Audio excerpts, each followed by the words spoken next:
আজকে খুব দেশকে ধন্য মনে করি। আমাদের মহিলারা আমার মনে হয় একসঙ্গে বসে থাকা, হ্যাঁ, এটা মনে হয় নতুন একটা নজির। আমার মনে হয় এটা আমাদের শ্রদ্ধেয় জেলা প্রশাসক সাহেবের কারণেই, কারণ উনি ইতিমধ্যে আমাদের চাঁদপুরে সমস্ত পর্যায়ের মানুষের মধ্যে ঢুকে পড়েছে আমার কর্মকাণ্ড দিয়ে। উনি একটু সৃজনশীল এবং উনি একটু সাংস্কৃতিক মনা। সংস্কৃতি শব্দটা কিন্তু বিরাট ব্যাপার। আমি গোপাল হালদারের সাংস্কৃতিক রূপান্তর করেছিলাম, সেটার মধ্যে কিন্তু গান বাজতে পারি, সেটার মধ্যে evolution of the human being.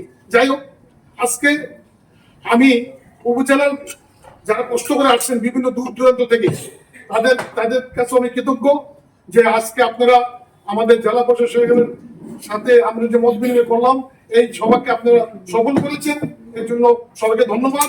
এবং বিশেষ করে 1.5 ঘন্টা যাবত আমাদের মাননীয় জেলা প্রশাসক এই কথাগুলি শুনেছেন মনোযোগ দিয়ে, এর জন্য ওনার কাছে কৃতজ্ঞ, ওনাকে ধন্যবাদ। উনি দীর্ঘজীবী হোক, সবাইকে ধন্যবাদ।